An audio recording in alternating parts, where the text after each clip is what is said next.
Clifford गिर्ज का जन्म 1926 में हुआ था।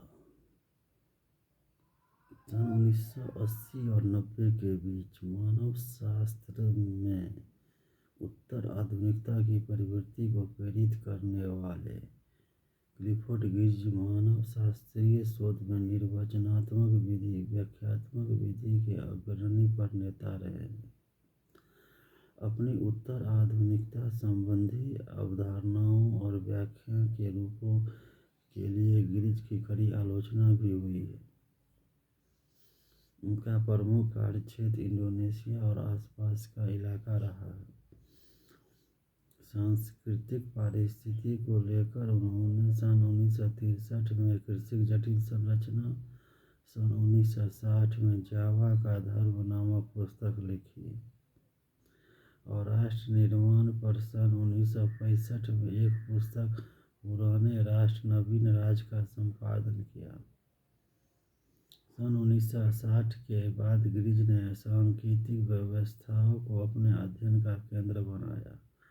उन्होंने संस्कृति के अध्ययन की तुलना ग्रंथों के अध्ययन से की और कहा कि एक उपन्यास के पढ़े जाने की भांति सांस्कृतिक व्यवस्थाओं को भी पढ़ा जा सकता है।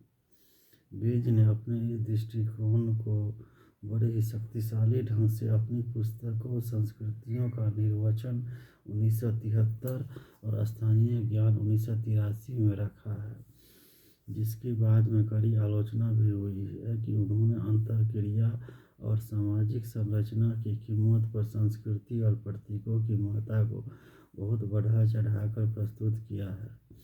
यही नहीं, यह भी कहा गया है कि गिर्ज ने संस्कृति के एकीकरण और सुसभ्यता की मात्रा को बढ़ा चढ़ाकर प्रदर्शित किया है। फिर भी गिर्ज ने मानवशास्त्र की विद्या पर अपना गहरा प्रभाव अंकित किया है। उन्होंने संरचनात्मक प्रकाशवाद, संरचनावाद और मार्क्सवाद जैसी वस्तुपरकतावादी व्याख्या के रूपों के वैकल्पिक सिद्धांतकार के रूप में अपनी छवि निर्मित की है। पहली पुस्तक द रिलीजन ऑफ जावा जो 1960 में लिखी गई थी। दूसरी पुस्तक है एग्रीकल्चरल इनोवेशन जो 1963 में लिखी गई थी। तीसरी पुस्तक है ओल्ड सोसाइटी न्यू स्टेट जो 1965 में लिखी गई थी। चौथी पुस्तक है इस्लाम ऑब्जर्व जो 1968 में लिखी गई थी। पांचवी पुस्तक है द इंटरप्रिटेशन ऑफ कल्चर जो 1973 में लिखी गई थी।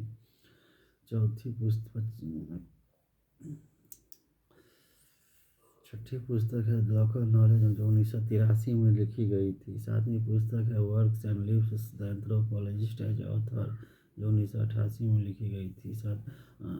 After the fact 4 decades two countries and anthropologist जो 1995 में लिखी गई थी।